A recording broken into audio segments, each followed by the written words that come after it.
अस्सलाम वालेकुम। Cap for business law. आज इंशाल्लाह हमारा लेक्चर नंबर 62 है। आई कैप की बुक का लास्ट चैप्टर हम स्टार्ट करने जा रहे हैं, बट हमारा एक चैप्टर भी रहता है, चैप्टर 1, जो कि इसके बाद हम इंशाल्लाह पढ़ेंगे। अच्छा जी हमारा ये जो चैप्टर है 18, इसमें दो कानून हैं। एक है कंपटीशन एक्ट और एक है आर्बिट्रेशन एक्ट। आर्बिट्रेशन के वाले से थोड़ा सा हमें पता ही है ऑलरेडी। क्या पता था कि यार अगर हम अदालत में कार्रवाई नहीं करना चाहते, किसी कोर्ट में नहीं करना चाहते, आउट ऑफ कोर्ट सेटलमेंट हम करना चाहते हैं, तो we may appoint an arbitrator. Arbitrator हम एक पॉइंट कर सकते हैं, वो फैसला करेगा। ठीक है, तो वो किस तरह से फ़ैसला करेगा और उसके फ़ैसले की हैसियत होगी भी या नहीं होगी, ये हमें कौन सा कानून बता रहा है? Arbitration act 1940। ठीक है, ये हमें बताएगा। तो इसको भी हम डिस्कस करेंगे कल। आज हम डिस्कस करते हैं कंपटीशन एक्ट। कंपटीशन एक्ट है भाई हमारा, तो इसको आज इंशाल्लाह हम करते हैं डिस्कस। 2010 का कानून है। कंपटीशन आपको पता ही होगा, इकोनॉमिक्स तो पढ़ी हुई है पीआरसी लेवल पे। कंपटीशन से मुराद क्या होता है कि ज़्यादातर सप्लायर हों एक चीज़ के। जब जितने ज़्यादा सप्लायर्स होंगे उस सर्विस के, उन गुड्स के, उतना ज़्यादा कंपटीशन प्रमोट हो गया मार्केट में, क्योंकि ज़ाहिर है कस्टमर तो उतने ही हैं, तो कस्टमर के पास डिफरेंट चॉइसेस होंगे कि उसके से भी ले सकता है, उससे भी ले सकता है, उससे भी ले सकता है। इससे फ़ायदा क्या होता है? इससे एक तो फ़ायदा कस्टमर को हो जाता है कि उसको रेट बेहतर मिल जाता है। ठीक है, और दूसरा फ़ायदा ये होता है कि क्वालिटी भी चीज़ों की बेहतर होती है, गुड्स की, सर्विसेज की। क्योंकि आपको पता है यार, अगर मैं गुड क्वालिटी प्रोवाइड नहीं करूँगा, गुड या रिक्वायर्ड क्वालिटी कह लें, ज़ाहिर अगर किसी बंदे ने सस्ती चीज़ लेनी है, उसे पता है कि क्वालिटी उसी तरह की मिलनी है, उस तरह की ही उसे प्रोवाइड की जाएगी। अब एक चीज़ है वो 1000 रुपये में लेट से एक क्वालिटी की मिलती है। ठीक है, अब वो 200 रुपये में एक क्वालिटी तो नहीं मिलने वाली ना, तो वो आपको जो भी है वो रेलिवेंट मिलेगी, रिक्वायर्ड क्वालिटी। तो कंपटीशन से क्या होता है? एक तो चीज़ों की क्वालिटी इंप्रूव होती है। मिसाल के तौर पे एक क्वालिटी की चीज़ है, एक बंदा 900 की दे रहा है, आप 1000 की दे रहे हो। आपको पता है यार, मेरे से कोई क्यों चीज़ खरीदे अगर सेम क्वालिटी है? आपको भी अपनी या तो क्वालिटी इंप्रूव करनी पड़ेगी या फिर रेट कम करना पड़ेगा। ठीक है, तो कंपटीशन जो है ना, ये किसी भी इकोनॉमी के लिए बड़ा बेहतर है। आपको सारा बेसिक आइडिया है इन चीज़ों का। ठीक है, कंपटीशन प्रमोट होना चाहिए, लेकिन कुछ ऐसे फैक्टर्स हैं, कुछ ऐसी चीज़ें हैं जो कि कंपटीशन को डिस्करेज करती हैं। जैसे आप मर्जर्स होते हैं, मर्ज कर जाती हैं कंपनीज। ऊबर करीम मर्ज हुई, कंपटीशन ही ख़त्म कर दिया। ऊबर का पाकिस्तान में कंपटीशन करीम ऐप के साथ ही था ना। ठीक है, उन्होंने मिल ही गए उनके साथ कि चलो जी, ना ढोला उसी ना रोला उसी, कंपटीशन ही ख़त्म कर दिया, जो मर्ज़ी रेट लगाते फिरें। ठीक है, फ़िलहाल इनड्राइव आ गई उनके मुकाबले में। पाकिस्तान में आजकल बाइकआउट चल रहा है, वही पेप्सी, कोक और इंटरनेशनल चेन्स का। तो नेक्स्ट कोला हर जगह पे छा रही थी, हर जगह पे पहुंच रही थी, लोगों को टेस्ट भी उनका लगने लग गया था, क्योंकि लोगों ने काफ़ी देर से छोड़ी हुई है कोक पेप्सी, तो पी रहे थे नेक्स्ट कोला। तो समझ भी आ रही थी यार कि चलो सही है, ये भी इसका टेस्ट है। उन्होंने पहले उसका सीईओ किडनैप करवाया, कराची से मिला लाहौर में। ये कौन ट्रांसपोर्ट करता है हमें पता है, तो वो भाई करवाया। देन हमें पता लगा कि जी उसका जो कोई फाइनेंस मैनेजर है, शायद जीएम फाइनेंस है, वो भी उठा लिया गया। एक और बंदा था, वो भी उठा लिया गया। तो अब पता नहीं अंदर जाके क्या बातचीत हुई है उनके साथ कि छोड़ भी दिया गया कि बात होगी है भाई, अब जाएं आप। आई डोंट नो, खैर ये तो इलीगल तरीके हैं ना। फिर आपको याद होगा ओए होए चिप्स आए थे, याद है? ओए होए हर जगह पे मार्केटिंग उनकी चल रही है, फ्लेक्सेस लगे हुए हैं, कलरफुल किया हुआ है लाहौर को भी। हम इधर देखे बस स्टॉप्स के ऊपर लगे हुए हैं, बड़े बड़े बिल बोर्ड्स लगे हुए हैं। किधर गया वो? हुए हैं, बड़ा बुरा हो गया ना उसके साथ। हुआ गया है कि भाई लेज़ वालों ने उसको एक्वायर किया, मतलब पेप्सी ने एक्वायर करके उन्होंने वो कूड़े में फेंक दिया, चलो जी ख़त्म। उनको मतलब पैसे दिए, उन्होंने बेचा, उन्होंने वो उठा के फेंका, चलो फारिग रहो, हमारी लेस चलेगी बस, ठीक है। कंपटीशन ख़त्म किया। जैज़ वालिद आपस में मिल गए, कंपटीशन कम हुआ, ख़त्म तो नहीं हुआ ऐसा जितना, बट डिस्टॉर्ट किया गया, उसको डैमेज किया गया, डिस्करेज किया गया, ठीक है। ये आपको थोड़ा सा बैकग्राउंड पता होना चाहिए कि, और आप देखते होंगे इधर उधर अपने इर्द गिर्द बहुत ज़्यादा इस तरह की चीज़ें हो रही होती हैं, मर्जर्स हो रहे होते हैं, एक्विजिशंस हो रही होती हैं। ग्रोथ के लिए तो ऑब्वियसली सही है, लेकिन ये तो उन ऑर्गेनाइजेशंस के लिए ठीक है ना। फॉर एग्जांपल मेरी कंपनी है, मेरी फर्म है, किसी और फर्म के साथ मिल रही है, ऑब्वियसली हमारे लिए तो बेहतर है, मर्जर है, एक्विजिशन है, ग्रोथ है, कोलैबोरेशन है, सारा कुछ पॉजिटिव है हमारे लिए। But for the other side उनके लिए शायद इतना मुनाफा बख्श नहीं है ये चीज़, उनके लिए शायद इतनी बेनिफिशियल नहीं है। क्यों? क्योंकि हम फॉर एग्जांपल 2 लोग ही थे, डिफरेंट रेट्स हम ऑफ़र कर रहे थे, हम ही मिल गए हैं भाई, जो मर्ज़ी हम रेट ऑफ़र करें, ठीक है, बात आ रही समझ। अच्छा, अब ये नहीं है कि हर तरह के जो लोग मर्जर एक्विजिशन कर रहे हैं वो कंपटीशन को डिस्टॉर्ट कर रहे हैं, नहीं, डिपेंड करता है ना कि आपके पास मार्केट शेयर कितना है। फॉर एग्जांपल अगर मेरे पास पूरी मार्केट का कोई 0.5% शेयर है, मैं एक बंदे के साथ मिल गया, उसके पास 1% है, कितना भाई क्या फ़र्क डाल लिया हमने, 1.5% शेयर आ गया हमारे पास मार्केट का, बाकी जो पूरा मुल्क है 98.5% उनके, तो इतना डैमेज नहीं हुआ कंपटीशन। बट यही अगर कोई 10-12% मेरे पास होता, 10-15% उसके पास होता, 20-25% एक बंदे के पास हो गए। अब अगर एक बंदे के पास 20-25% आ गए तो पीछे क्या रह गया कंपटीशन, बात आ रही है समझ। शुगर क्राइसिस, खैर पाकिस्तान में हर 5 साल बाद एक क्राइसिस आना होता है, और ये एक सिस्टमाइज्ड चीज़ है जो कि करते हैं वो, ठीक है।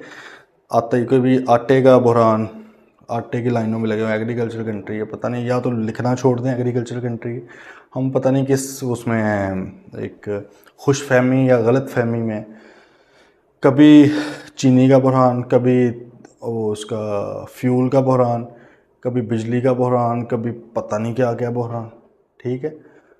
तो अब जब वो शुगर क्राइसिस आया था तो उस वक़्त भी जहांगीर तरीन था ना, और इमरान खान की गवर्नमेंट ने इंक्वायरी खोली उसके ऊपर भी, और सारा कुछ। तो अब उसमें एक ये भी सीन आ रहा था कि जी भी कंपटीशन डिस्टॉर्ट करता है ये बंदा, ठीक है, क्योंकि पाकिस्तान की जो टोटल शुगर मैन्युफैक्चर हो रही है और इवन जो एक्सपोर्ट हो रही है उसका तकरीबन 25-30% जो है वो तो सिर्फ इसकी फैक्ट्री से आता है। अब 25-30% कहने को शायद आप कहें, अब बाकी 75 भी तो है ना, देखो वो 75% पता नहीं कितने लोगों के अंदर है, बात समझ रहे हैं। मिसाल के तौर पर 50 लोग हैं, एक के पास 25%, बाकी 49 के पास बाकी का 75 है, किसी के पास 2%, 3%, 1%, 1.5%, 0.5%, बात आ रही समझ। लेकिन एक बंदा चौड़ा होकर बैठा हुआ 25% मेरे पास है, तो जाहिर है उसकी पावर भी होगी ना उस हिसाब से मार्केट को मैनिपुलेट करने की अपने हिसाब से। इस तरह सीमेंट का भी आया था क्राइसिस, प्राइसेस बहुत। तो खैर अब थ्योरेटिकली एक कानून बनाया गया, कंपटीशन एक्ट 2010, वो ये कहता है कि भाई हमने ऐसी प्रैक्टिसेस, ऐसे काम, ऐसे कॉन्ट्रैक्ट्स, ऐसे मर्जर्स, ऐसी एक्विजिशंस, ऐसी अरेंजमेंट्स, ऐसी फैसिलिटीज़, इनको डिस्करेज करना है और उनके ऊपर सज़ाएं देनी है जो कंपटीशन को ख़राब कर रही हैं मार्केट के अंदर, इकोनॉमी के अंदर।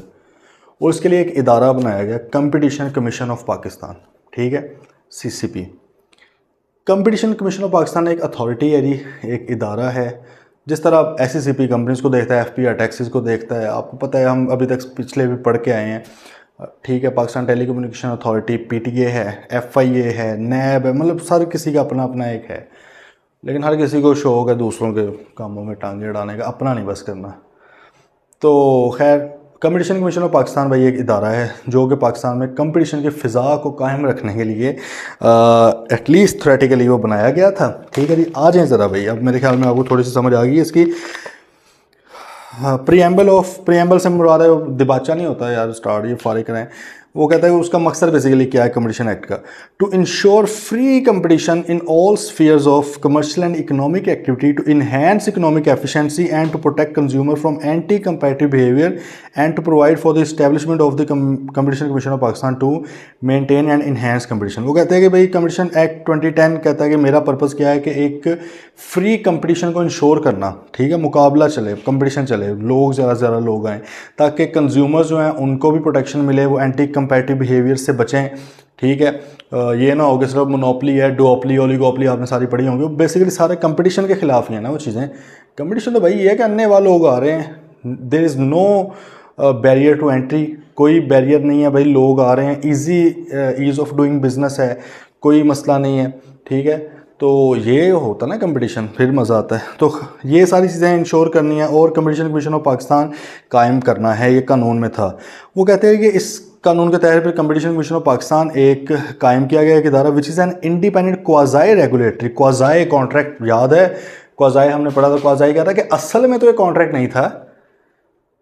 क्वाज़ाई का मतलब क्या था, रिलेशंस दोज रिजेंबलिंग विद, इसका मतलब ये है कि असल में ये नहीं था, लेकिन ये रिलेशन इस तरह का है, ये एक एक्ट इस तरह का है कि असल की तरह का लग रहा है। तो क्वाज़ाई रेगुलेटरी से मुराद क्या है, प्योरली रेगुलेटरी तो नहीं है, ठीक है, बहुत ज़्यादा रेगुलेशन तो इसकी नहीं है, बट क्वाज़ाई रेगुलेटरी के अगर इन्होंने कुछ कह दिया ना कि करो तो वो करना पड़ेगा लोगों को, कंपनीज को, ठीक है। तो क्वाज़ाई रेगुलेटरी की तरह है। क्वाज़ाई जुडिशल बॉडी भी है, मतलब फैसला भी कर सकती है, ठीक है, with the task to help ensure healthy competition between companies for the benefit of the economy. Okay, relevant definitions पे आ रहे हैं। गुड्स का आपको पता है ऑलरेडी यार क्या होती है, फारिक रहे। रिटेलर का भी आपको पता है कि जो एंड कंज्यूमर को चीज़ बेचता है, ठीक है, रीसेल के लिए नहीं वो बेचता, एंड कंज्यूमर को बेचता है। और एंड कंज्यूमर बोला है किसको रहता है, जो कंज्यूम कर लेता है, उसको इस्तेमाल कर लेता है, यूज़ कर लेता है, वो कहते हैं उसको देता है। होलसेलर का भी आपको पता है कि भाई होलसेलर से मुराद क्या है कि जो आगे चीज़ें बेचता है फॉर रीसेल, ये रिटेलर को बेसिकली बेचता है। वैसे इससे बेहतर यार मार्कर पता नहीं दूसरा किधर चला गया, ये शायद आपको इतना क्लियर नज़र ना आए, तो खैर मैं लिख देता हूँ, मिसाल बोल भी रहा हूँ। आपको सप्लाई चेन याद होगी यार, भले वक्तों में I2B में पढ़ी थी, ठीक है। वो सप्लाई चेन क्या है कि जब से गुड्स स्टार्ट होती हैं, सर्विसेज भी इसमें आप कह सकते हैं, फिलहाल हम गुड्स की बात करते हैं क्योंकि सर्विसेज आमतौर पर डायरेक्ट दी जाती हैं ना, ठीक है। तो गुड्स मिसाल के तौर पे मैन्युफैक्चरर सबसे पहले होता है, वो इसको बनाता है चीज़ को, वो बंदा खुद भी आगे दे सकता है, जिसको हम कहते हैं इंटीग्रेशन, याद होगा vertical integration, vertical integration, forward integration, अगर आप अगली पोजीशन में खुद चले जाते हो, बैकवर्ड अगर आप पीछे चले जाते हो। खैर मैन्युफैक्चरर है भाई, वो आगे चीज़ें देता है डिस्ट्रीब्यूटर को, डिस्ट्रीब्यूटर साहब आगे चीज़ें किसको देते हैं, होलसेलर को, होलसेलर आगे किसको चीज़ें देता है, रिटेलर को, और रिटेलर किसको देता है, कंज्यूमर को। ये बोल दिया है मैंने, अगर नहीं भी नज़र आ रहा तो फिलहाल ऐसे लिख लेना, मार्कर पे चेंज करते हैं, ठीक है जी।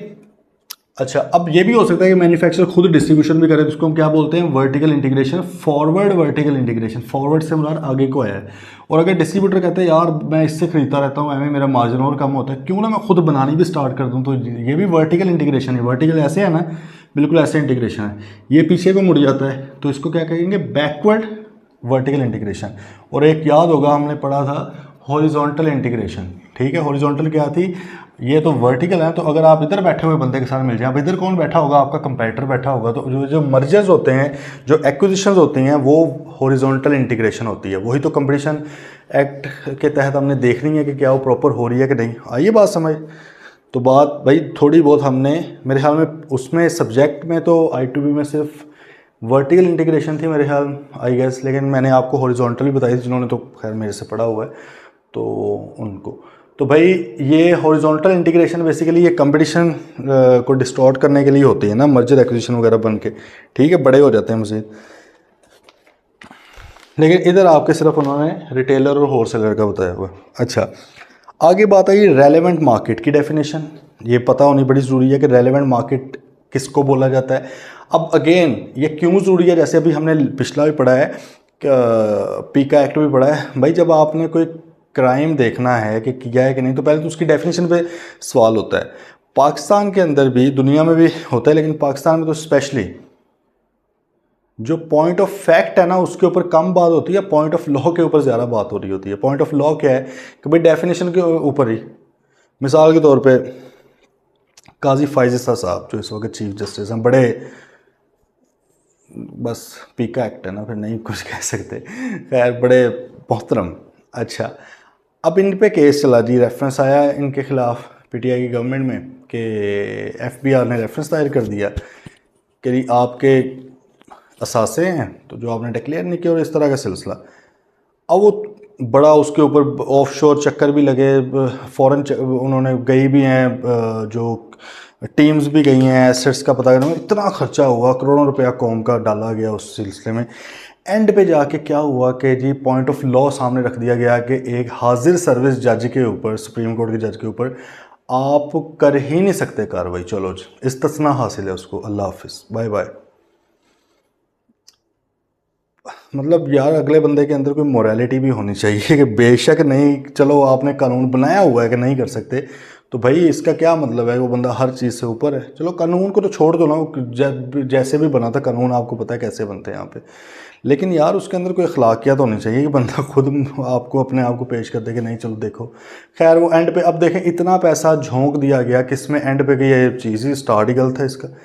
इस तरह क्या होता है, कई बार एक अथॉरिटी बनाई जाती है, वो इतना काम करती, इतना एंड पे पता लगता है ये अथॉरिटी का जो वो था बुनियाद थी वही गलत थी, वही इलीगल थी, सारा पैसा फारिग, सारा पैसा बर्बाद, छोड़ दो, ख़त्म कर दो, डिसकंटिन्यू कर दो। आ रही है बात समझ? तो ये इसलिए पॉइंट ऑफ लॉ समझना बड़ा ज़रूरी है। अदालतें भी हमारी और हमारे जो वकील हजरात भी हैं, मतलब अगर सही भी कर रहे हैं ना काम वो, तो फिर भी उन्होंने सबसे पहले पॉइंट ऑफ लॉ के ऊपर चलते रहना होता है। पहले तो बहस यही होती है कि रेलेवेंट मार्केट के अंदर ये चीज़ हुई है या नहीं हुई, इसलिए डेफिनेशन पढ़ना बड़ा ज़रूरी है। इसीलिए कॉन्ट्रैक्ट एक्ट के टाइम पे मैंने आपको बताया था कि जो ऑफर एक्सेप्टेंस के अंदर इतनी इतनी बारीकियाँ हैं ना, ये हर चीज़ के अंदर कॉन्सेंट फ्री है नहीं है, ठीक है, कॉजाई है या नहीं है, ये बारीकियाँ क्यों पढ़ाई जा रही हैं? क्योंकि बारीकियों के ऊपर ही चलना है। वहाँ पे उसी पे तो बहस होनी है अदालतों में कि यार ये बर्डन ऑफ प्रूफ, ऑनेस्ट प्रोपेंडी किसके ऊपर था, ठीक है, ऑफर रिवोक किस सेकंड के ऊपर हुई है, इस तरह की बहसें वहाँ पे होनी है। बात आ रही समझ? तो ये पॉइंट ऑफ लॉ बड़ा ज़रूरी है। तो भाई रेलेवेंट मार्केट से मुराद क्या है?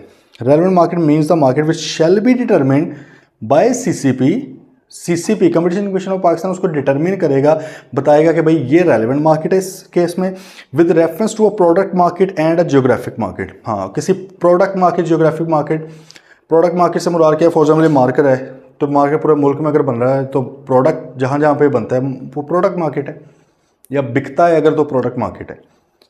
ज्योग्राफिक मार्केट का मतलब क्या है? एरिया, लाहौर की मार्केट है, इस्लामाबाद की मार्केट है, कराची की मार्केट है, फैसलाबाद की मार्केट है, इस तरह करके, ठीक है। तो वो कहता है कि वो प्रूफ वो इसको करेगा कि डिटरमिन करेगा रेलेवेंट मार्केट कौन सी है। प्रोडक्ट मार्केट की उसने नीचे बता दिया हुआ है, product market comprise of all those product services which are regarded as interchangeable, जो इंटरचेंजेबल है एक दूसरे के साथ, जैसे कोक पेप्सी इंटरचेंजेबल है, ठीक है, तो उनकी मार्केट को प्रोडक्ट मार्केट बोला जाएगा। बेवरेजेस की मार्केट होगी, ठीक है, उसमें सारे बेवरेजेस जो एक दूसरे के साथ इंटरचेंजेबल है वो आ जाएंगे। मार्कर्स की मार्केट होगी, ठीक है, इस तरह फैंस, पंखे हैं, एसी हैं, उनकी मार्केट होगी, तो ये इंटरचेंजेबल हो। ज्योग्राफिक मार्केट से मुराद क्या है कि comprise the area in which the undertaking concern से मुराद बिजनेस है, are involved in the supply of products or services and in which the conditions of competition are sufficiently homogeneous, एक जैसा है, and which can be distinguished from neighboring geographic areas because in particular the condition of competition are appreciably different in those area। वो कहता है भाई geographic market से मुराद क्या है? जियोग्राफिक मार्केट से मुराद ऐसा एरिया जिसमें प्रोडक्ट्स और सर्विसेज दी जा रही हैं, एक ज्योग्राफिकल एरिया है, लेकिन वो ज्योग्राफिकल एरिया के अंदर जो कंपटीशन है वो साथ वाले किसी और एरिया से बिल्कुल डिफरेंट है। मिसाल ले लें, पहले समझ आ जाएगी। मिसाल के तौर पे टेक्सटाइल जो है आपको पता है कि सबसे ज़्यादा फैसलाबाद में है उधर, ठीक है, उधर बहुत ज़्यादा कंपटीशन है क्योंकि सप्लायर बहुत ज़्यादा है। लेकिन अगर फैसलाबाद की बजाय हम लाहौर को देखें तो क्या हम ये कह सकते हैं कि लाहौर एक अलग ज्योग्राफिक मार्केट है और फैसलाबाद अलग है? टेक्सटाइल के हवाले से बिल्कुल कह सकते हैं भाई, क्योंकि इधर उतना कंपटीशन नहीं है, ठीक है, उधर और है। इस तरह सियालकोट की बात की जाए, वहाँ पे आपको पता है कि जो स्पोर्ट्स है उसका सामान जो बनती हैं, चीज़ें वगैरह बनती हैं, वो बहुत ज़्यादा है। अब आप उसको फैसलाबाद, मुल्तान, किसी और के साथ कंपेयर करें तो आपको नज़र आएगा they are different geographic market.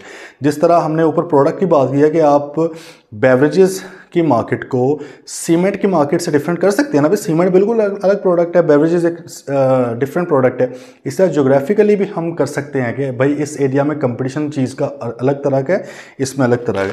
वो कहता है कि अब ये फैसला सीसीपी ने करना है कि इनमें से रेलेवेंट मार्केट कौन सी है। ठीक है, रेलेवेंट मार्केट अभी आ जाएगी बीच में कि वो क्यों हमने ये इस चीज़ को पढ़ा इस तरह। ठीक है जी। अच्छा, अब बात आ गई थी prohibition under the competition act. Basically offences आप कह लें प्रोहिबिट किया गया, मना किया गया है, रिस्ट्रिक्ट नहीं किया, प्रोहिबिट कर दिया है कि आपने भाई ये चीज़ करनी ही नहीं है।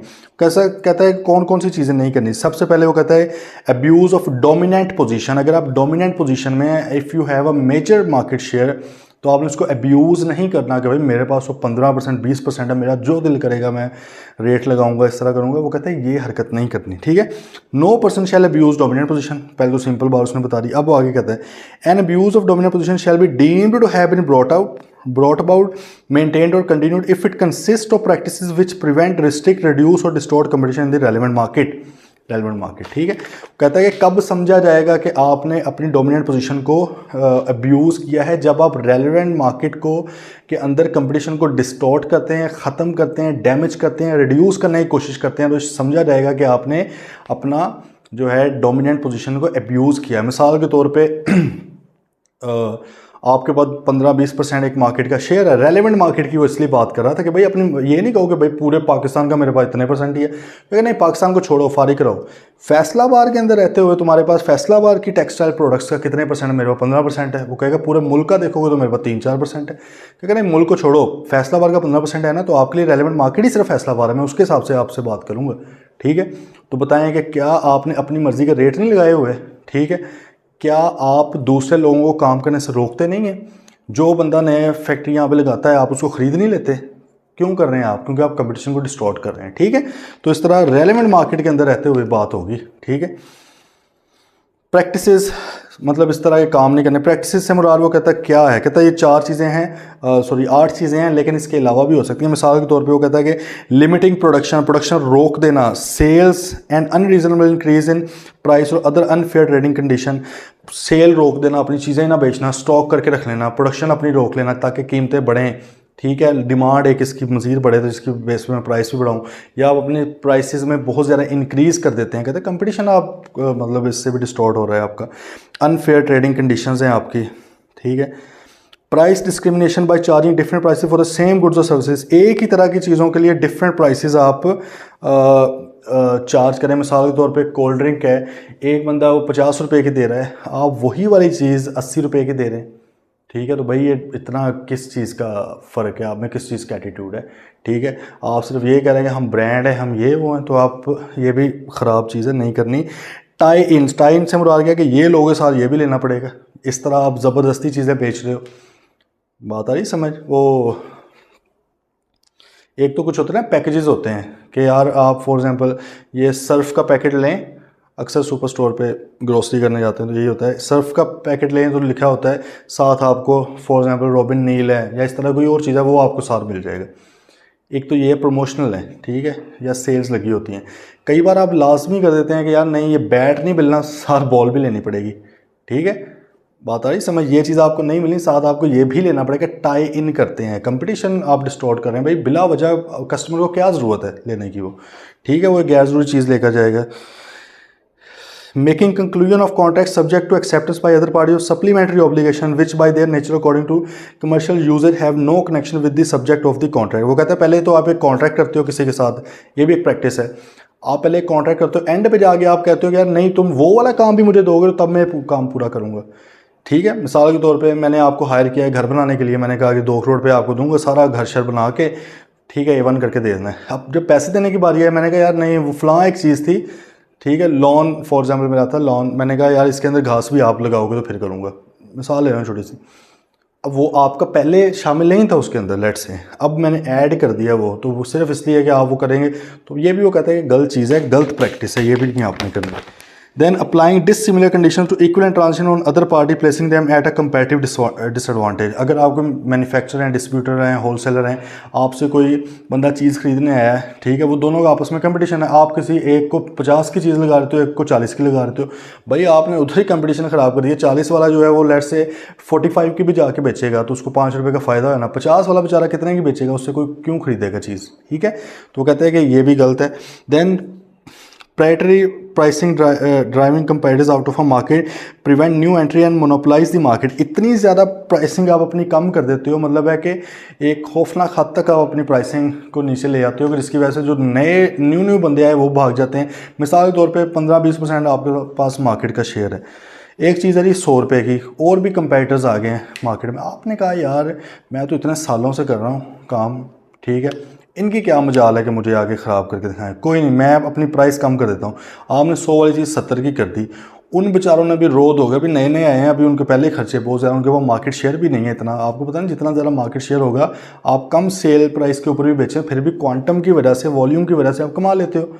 वो कहते हैं हमारे पहले मार्जिन, उन्होंने बेचारों ने भी मुश्किल से 70 कर दिया, आपने उठा के 60 पे कर दिया, उनकी बस हो गई, वो छोड़ के चले गए। इस तरह अक्सर होता है मार्केट में, ठीक है। तो ये भी एक क्या है मतलब गलत चीज़ है ना ये। बाइकआउटिंग और excluding any other undertaking from the production distribute, किसी को बाइकआउट कर देना कि भाई आप नहीं काम कर सकते, या आप करेंगे हम आपसे खरीदेंगे नहीं, इस तरह की चीज़ें करना, ये भी गलत है।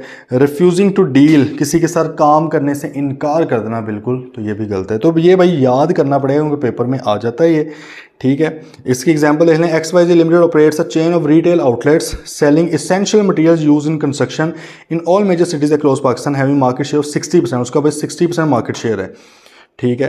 The management team of XYZ limited has finalised a strategy to lower the prices significantly in some cities where recently small competitors have emerged. पूरे पाकिस्तान में 60% शेयर इन्हीं के पास है, लेकिन इनका लालच अभी तक ख़त्म नहीं हो रहा, ठीक है। पेट की आग अभी भी नहीं बुझ रही। अब उन्होंने कहा कि छोटे छोटे सिटीज़ के अंदर नए नए बंदे आने लग गए हैं मटीरियल बेचने वाले, वो कहते हैं कि प्राइसेस अपनी इतनी कम कर दो बेचारे बेच ना सकें, ठीक है। तो ये भी क्या है, ज़ाहिर है ज़्यादती। अब देखें चाइना भी बेसिकली यही करता है अगर देखा जाए, लेकिन चाइना वो क्योंकि बस हमारे लोकल है ही कुछ नहीं, तो हमें भी बस वो सस्ता पड़ जाता है। वो इतनी की चीज़ सस्ती बना देता है कि हमारा लोकल जो मैन्युफैक्चरर है या जो बिज़नेसमैन है वो सोचता ही नहीं है कि मैं भी बनाऊँ, वो कहता है उधर से ना लेके, मतलब हम लोग मैन्युफैक्चरिंग के अंदर बहुत कम है, हम इसी चक्कर में हैं अगर हैं भी तो, ठीक है। डिस्ट्रीब्यूटर हैं, वैसे तो हमारा वो प्रॉपर्टियाँ खरीदने से चस्का नहीं ना ख़त्म हो रहा, ईजी मनी है ना, वो मेहनत नहीं करनी पड़ती, हडराम जो है बिज़नेस नहीं करना। तो अब चाइना इतनी चीज़ सस्ती बना के निकाली जा रहा है, बेची जा रहा है, हम उससे सस्ती कर, उसको भी वैसे इंटरनेशनली अगर बोला जाए ना डंपिंग कहते हैं, डंप करना, चीज़ें फेंकना, और इस पे इसको इंटरनेशनली यही कहा जाता है कि कंपटीशन के अगेंस्ट है ये लोकल मार्केट को तबाह कर देता है। आप देखें हमारी लोकल मार्केट क्यों तबाह हुई पड़ी है, बहुत सी रीज़न्स हैं, और भी बिजली इंतहाई महंगी है, ये रीज़न है, लॉ एंड ऑर्डर की कोई सिचुएशन नहीं है, रूलर्स जो हैं वो चोर हैं, अपना पैसा बाहर रखते हैं, लोगों को कहते हैं बिज़नेस करो, ठीक है। बाहर से इन्वेस्टमेंट आती ही नहीं है, उन्हें पता है कि इधर अब किसको दें, गवर्नमेंट जो प्राइम मिनिस्टर है उसको दें, जो असल में प्राइम मिनिस्टर है उसको उससे जाके मिले, मतलब एक ज़ाहिर हाइब्रिड एक सिस्टम चल रहा है। हाइब्रिड भी क्या है, अब तो फुल टाइम डिक्टेटरशिप ही है। खैर, तो अब वो आप कह लें कि चाइना जो इस तरह चीज़ें भेजी जा रहा है सही है, कस्टमर का तो फ़ायदा हो रहा है, बट इंडस्ट्री तबाह हो गई है, ठीक है। इसको डंपिंग भी बोला जाता है कि इतना सस्ता डंप करते हो, फेंकते हो चीज़ें कि उधर की मार्केट उतना सस्ता बना ही नहीं सकती।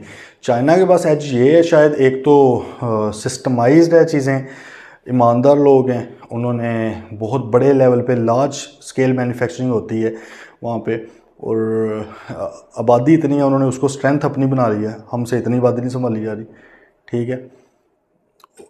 खैर, अब अच्छा आगे प्रोहिबिटेड एग्रीमेंट्स, वो कहते हैं कुछ 7-8 किस्म के एग्रीमेंट्स हैं, प्रोहिबिटेड हैं, ये मना है, ये नहीं किए जा सकते। पीछे उसने क्या कहा था, अब्यूज़ ऑफ डोमिनेंट पोजीशन, आपने डोमिनेंट पोजीशन को अब्यूज़ नहीं करना। कहते हैं कब पता चलेगा कि आप डोमिनेंट पोजीशन को अब्यूज़ करें, उसने कहा कि जब ये 8 चीज़ें आप कर रहे होंगे तो ये समझा जाएगा कि डोमिनेंट पोजीशन को अब्यूज़ कर रहे हैं। अब वो कहता है कि कुछ एग्रीमेंट्स भाई प्रोहिबिटेड है, मना कर रहा हूँ आपको कि आपने करने ही नहीं है। कौन से एग्रीमेंट है, वो कह रहा है कि नो अंडरटेकिंग और एसोसिएशन ऑफ अंडरटेकिंग शैल मतलब बिजनेस को अंडरटेकिंग कहते हैं। शैल एंटर इनटू एनी एग्रीमेंट और in the case of an association of undertaking shell make a decision in respect of production, supply, distribution, acquisition और कंट्रोल ऑफ गुड्स और provision of services which have the object और effect of preventing, restricting और reducing competition with in the relevant market unless exempted in accordance with the provision of the act. हाँ, कहता कोई भी business ऐसा कोई काम नहीं करेगा या कोई भी एसोसिएशन ऑफ बिजनेसेस, मतलब है कि let's say sugar mill association, सही हो, सारे textile एप्टमा, all Pakistan textile mills association, आपने बड़ा इनका नाम सुना होगा, ठीक है, ये मिल गए हैं। सीमेंट एसोसिएशन, तंदूर वाली एसोसिएशन, जहाँ रिक्शा यूनियन, पता नहीं कितनी यूनियंस बनी हुई है, एसोसिएशन बनी हुई है। कहते हैं कोई भी एक बिजनेस या ग्रुप ऑफ बिजनेसेस ऐसा कोई एग्रीमेंट आपस में नहीं करेंगे जिसकी वजह से किसी चीज़ों की प्रोडक्शन, सेल्स या उनकी जो है आगे डिसेमिनेशन के ऊपर या ट्रांसफ़र के ऊपर चीज़ों पे उन पे मसला है जिसकी वजह से आपका कंपटीशन रिड्यूस हो, डिस्टॉर्ट हो, ख़त्म हो, सही है। तो वो कहते हैं कोई आप इस तरह का एग्रीमेंट नहीं कर सकते, such agreement will be void ab initio, ठीक है। ये कानून ने स्पेसिफिकली यहाँ पे कह दिया कि भाई ये आप नहीं कर सकते, ठीक है। सच एग्रीमेंट, अब उसने एग्जांपल दे दी है, मिसाल तौर पे फिक्सिंग द परचेज और सेलिंग प्राइस, आपने भाई एक प्राइस सेट कर दी है। देखो एक प्राइस होती है गवर्नमेंट सेट करती है, पाकिस्तान में तो फ्री इकोनॉमी का कॉन्सेप्ट ही ऐसा नहीं है ना, हर चीज़ की प्राइस गवर्नमेंट सेट कर, मतलब कि टमाटरों की प्राइस, आलू की प्राइस, वेजिटेबल सारी होगी, चिकन की, बीफ की, अंडों की, दूध की, हर चीज़ की प्राइस गवर्नमेंट सेट कर रही होती है, ठीक है। गवर्नमेंट तो ऑब्वियसली कर सकती है, लेकिन वो कहते हैं कि अगर खुद बिजनेसेस कर रहे हैं तो भाई कंपटीशन किस चीज़ का है। अगर हम मिलकर कहेंगे कि मोबाइल मार्केट के अंदर इससे नीचे मोबाइल नहीं बिकना चाहिए, ठीक है, ऐसे होता है तो वो गलत है। अब ये जब आया था ना 2017-18 में इसका पेट्रोल का एक क्राइसिस आया ही रहता है, तो उस वक्त भी जो आया था बहुत हैवी, 3-4 दिन के लिए नहीं मिल रहा था। तो उसमें बार में जब गवर्नमेंट ने उसमें इंक्वायरी की 18-19 में, क्योंकि इंक्वायरियाँ ये पिछली गवर्नमेंट में हुई हैं, बाकी सारे मिले ही होते हैं, ये नहीं करते, तो शायद इसीलिए गवर्नमेंट के फड्डे भी हर किसी के साथ ही थे, तो वो बस खैर। अब वहाँ पर जब इंक्वायरीज हुई तो FIA ने जब छापे मारे तो जाहिर है जो बड़ी बड़ी कंपनीज उनके भाई मोबाइल जब लिए उन्होंने, उधर व्हाट्सएप ग्रुप्स बने हुए, डेली के रेट निकल रहे हैं चीज़ों के कि भाई इतनी प्रोडक्शन इस रेट के ऊपर करनी है आपने, ठीक है, या ये इतना कार बेचना है, इतना रोक लेना है, सारा कुछ वहाँ पर चल रहा है। पीछे स्टोरेज पड़ी हुई है लेकिन आगे नहीं बेच रहे, ठीक है। तो ये सारे सीमेंट का हुआ था, उसमें भी यही चीज़ सामने आई कि बाहर से सारे कंपेटिटर्स लगेंगे, नाम अब मैं क्या लूँ इनके, पता ही है आपको सारी कंपनीज़ का, तो लेकिन अंदर से भाई ग्रुप्स बनाए हुए हैं, व्हाट्सएप ग्रुप्स बनाए हुए हैं, वहाँ पर डेली का रेट निकलता है, इस रेट के ऊपर बेचो, कोई उससे नीचे नहीं बेच रहा, ठीक है, आपने फिक्स कर लिया हुआ है बिला वजह, तो वो गलत है। वरना तो ये होना चाहिए ना, कस्टमर और सप्लायर की मर्जी है, जिस पर भी बार्गेनिंग हो जाए। इस तरह डिवाइडिंग और sharing of market for the goods और सर्विसेज, भाई वो कहता है टेरिटरीज या वॉल्यूम वाइज कर लिया कि यार ये लाहौर में सिर्फ मैं करूँगा, तुम नहीं करोगे, ठीक है, ये भी गलत है। आप वो छोटी सी एग्जाम्पल, झंग वाला अगर कोई है तो उसको पता होगा कि उनके इलाकों में जो हैं उधर के मैं मतलब 1-2 बार ही झंग गया था, लेकिन एक बार गया था एक काम के सिलसिले में, तो मैंने वहाँ पे ऑब्ज़र्व की ना ये चीज़ बसेस की, कि वहाँ पे डाइवो है वो या इस तरह की दूसरी मेरा नहीं ख्याल चलती हैं, उधर वो जो उधर के शेख हैं उन्हीं की IS है। तो ये भी मतलब यही है कि भाई ये इलाका हमारा है, आप यहाँ पे नहीं आ सकते, तो ये भी क्या है, गलत है। तो इसी तरह बहुत सारी हो रही हैं चीज़ें कि यहाँ पे हमारी शुगर मिल लगी हुई है, इस इलाके में आप नहीं आ सकते, तो ये भी क्या है, गलत है, ऑब्वियसली कंपटीशन को डिस्टॉर्ट किया है। इस तरह का अगर कोई एग्रीमेंट हुआ है तो फिक्सिंग और setting the quantity of production distribution, ये भी वही बात आ गई, आप सेट कर लेते हो, टेक्निकल डेवलपमेंट को लिमिट कर लेते हो, ठीक है, कि नहीं करनी। क्लूसिव टेंडरिंग और बिडिंग फॉर सेल, क्लूसिव टेंडरिंग आपको पता होगा कि जब बड़े बड़े प्रोजेक्ट्स करने होते हैं गवर्नमेंट ने तो टेंडर करती है गवर्नमेंट, हमने पढ़ा भी था, invitation to tender is not an offer, ठीक है। तो टेंडर करती है गवर्नमेंट कि लोग उसमें अप्लाई करें। अब अगर फॉर एग्जांपल आप मिले हुए हैं अंदर वाले बंदे के साथ, आप कहते हैं कितने 5 टेंडर ले आऊँ, मैं खुद ही ले आता हूँ, आप अपने यार दोस्तों से बनवा के साइंस स्टैम्प करवा के ले जाते हैं, तो ये भी क्लूसिव है, मिलजुल के आपने की, भाई कंपटीशन खत्म हो गया ना। टेंडर का तो मकसद ही ट्रांसपेरेंट प्रोक्योरमेंट होता है कि ज़्यादा से ज़्यादा लोग इन्वॉल्व हों ताकि best quality at best rates आपको मिले, ठीक है। अप्लाई डिसिमिलर कंडीशन पहले भी हो गया, मेरे तक मुझे पहले भी वाले उसमें भी था, मतलब उस प्रैक्टिस में भी लिखा हुआ था इधर एग्रीमेंट के, अगर इस चीज़ का एग्रीमेंट भी कर लिए रहे तो गलत है, ठीक है भाईजान। चलें, ये था जी हमारा एक बस डिसेप्टिव मार्केटिंग प्रैक्टिसेस रह गई है, खैर कर ही लें ये भी। इसमें क्या है कि डिसेप्टिव मार्केटिंग प्रैक्टिस मतलब इस तरह की मार्केटिंग नहीं करेंगे जो जिससे किसी को धोखा मिल रहा हो, ड्यू ना किया तो फिर क्या जिया, ठीक है। वो पहाड़ों पे चल रहा है, स्टिंग पी के वो फ्लिप करता है और वो एक्सेलरेटर चल जाता है, ये ऑब्वियसली डिसेप्टिव है। खैर वो उससे वो तो पता ही है कि, लेकिन कोई आप जैसे भोले भी हो सकते हैं ना। वो कहते हैं भाई आपने मिसलीडिंग इन्फॉर्मेशन नहीं देनी किसी के बारे में, ठीक है। किसी के और के बिज़नेस को आपने हार्म करने की कोशिश नहीं करनी, और ट्रेडमार्क किसी का यूज़ नहीं करना आपने, ठीक है। ये सारी चीज़ें